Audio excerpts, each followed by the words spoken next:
We often talk about the most important things to do in the last 30 days before a cruise because let's face it, that really is crunch time. However, there are some things that we should all be doing in the last 6 months before a cruise because these will set you up on the right foundation and can even save you money. Hi there, I'm Ilana from the website lifewellcruise.com. Welcome back to my channel. Now I have a couple of cruises that I'm currently planning very actively. So one of them is a cruise that I have going to Canada, New England in about 3 weeks time. So we're doing all of those last minute things, but I also have another cruise that I booked recently that is in about, 5.5 months time. And what I realized was that this is something we don't talk about very much. And there are some things that we could all be doing at around that time. So somewhere between, let's say, 3 months to 6 months before a cruise, or even right after booking it, that really are very helpful. And like I mentioned in the little intro, can actually save you money. Now, before I get started, I did want to mention that if you like this video, if you find it helpful, informative, or enjoyable in any way, then please do give this video a big thumbs up. I really do appreciate it. And please subscribe to the channel if you haven't done so already. Let's get started. Oh, and by the way, I will leave a playlist of the other videos that are all part of this series of things to do before a cruise. I'll leave that at the end of this video in case you do want to check that out. Number one, you're going to book your cruise and you're going to apply your deposit. Now, obviously, this could be at any time. So this might not be at exactly 6 months. This might be 8 months before. This might be a year before.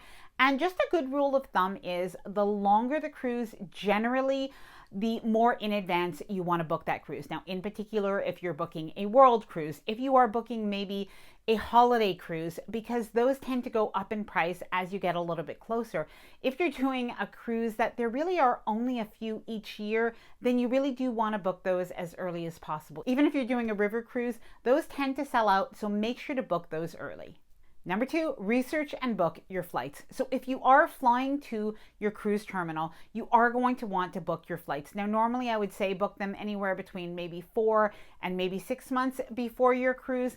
However, if you are looking at the differences between directly with your air carrier or maybe even online, and as well if you're looking maybe at the cruise line air, start to do that research early. In some cases, when you book cruise line air, you can actually book this very early, and it is flexible, meaning that you can actually cancel your air up until usually it is final payment. So check that with each specific cruise line, but that could really be advantageous. And as well, cruise lines do sometimes have air promotions. So in our case, and this is why I wanted to share this tip with you, we ended up saving about 40% on the air for our cruise that is 5.5 months away. I checked it, I compared with the air carrier. This was definitely much better, and I was able to choose our own flights. Number three, research and buy your travel insurance. So do check out the different options, see what kind of coverage you have already. Maybe you have insurance through your work.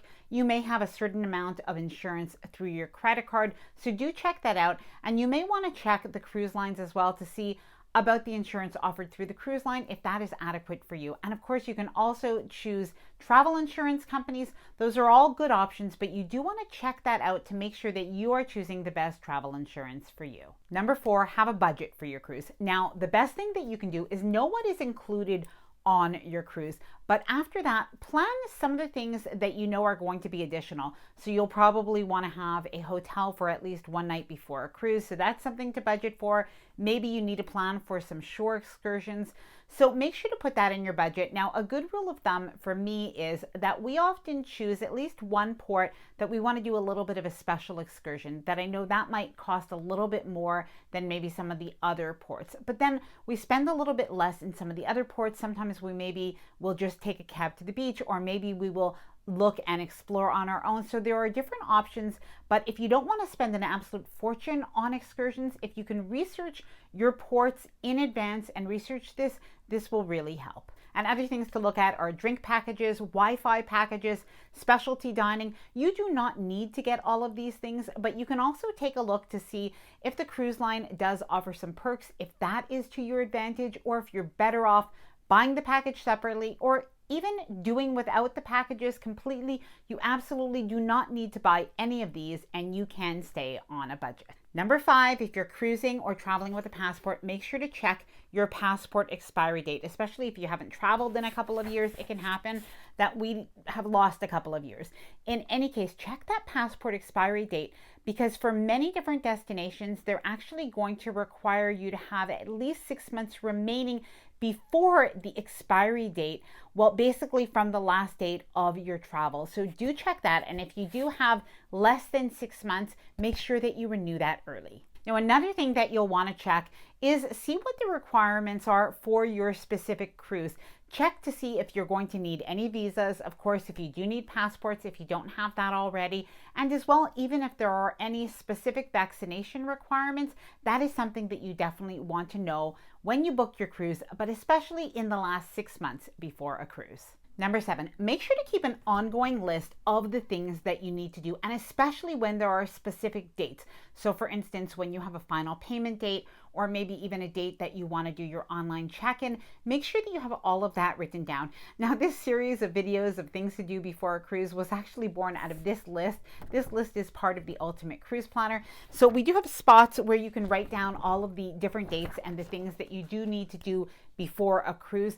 Now, if you are interested in checking out the Ultimate Cruise Planner is a 47-page downloadable printable cruise planner that includes cruise packing lists and different forms that can help you to stay organized before your cruise. Now, I will leave all of the information linked down below in the description of this video in case you do want to check that out. Number 8. Now, this is a really good one and something that I never see mentioned on any of these lists, but this is basically shop for your cruise wear at the end of the season where you live, about 6 months before. And obviously this does depend where you live, but if you're living somewhere that is cool, chances are you're going to have your summer season. You're going to see at the end of the season that those sundresses, shorts, bathing suits, sandals, they're all available at amazing prices.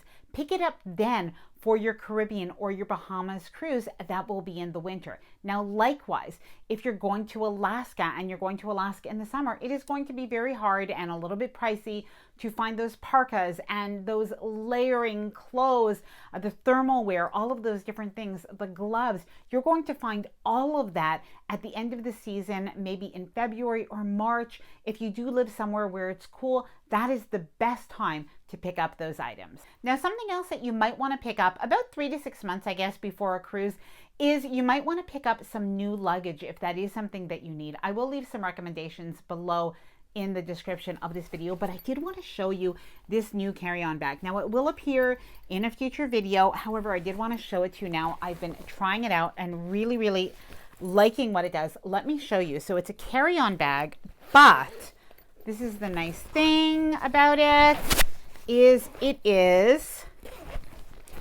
expandable. So really nice. I don't know if you can see that. I'll try to insert a little bit of B-roll if I can. No, that seems to work. It really adds extra space. And of course, it does have also the little sleeve that can go over your luggage. So very handy. Now, if you haven't done so already, you might even want to set up a bin or a box in a spare bedroom, just putting your cruise essentials that you might be collecting, put them all in there.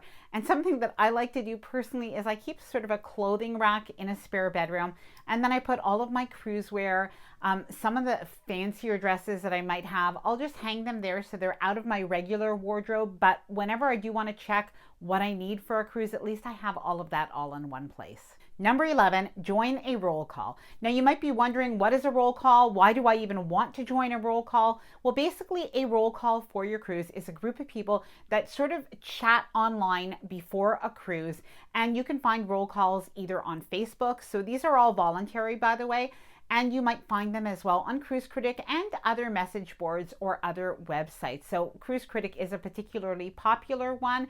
Now, the nice thing about joining a roll call is that you can chat about your cruise before the cruise with other people that are all going on the cruise. So you'll share some important information maybe, or maybe share some information about some of the cruise ports. And as well, and I find this is especially good if you are going somewhere where you might want to book private excursions, is people will post excursions that you can join that they have booked privately, and they are usually small group excursions, but then you can book in with other people as well. Now, please let me know if you've ever joined a roll call. If you have any tips about roll calls, please let me know down in the comments below. Number 12, research your cruise ship and research your cruise ports. Now, something that I like to do is really take a look at all of the videos, all of the vlogs that are out there about my cruise ship, about my cabin, and as well, I like to really learn about the different cruise ports. And then you may want to book those excursions as early as possible if it's really something that you want to do. And in some cases, they really do tend to book up. So take a look at that with your cruise line as well, or even privately if that's what you choose to do. But it's a good time to get excited by doing all of that research in the last 3 to 6 months before your cruise. And of course, as it gets closer as well. Now, if you are interested in having that list of things to do before your cruise, as well as all of the other forms and cruise packing lists that come included with the Ultimate Cruise Planner, I am going to leave that information linked down below in the description of this video.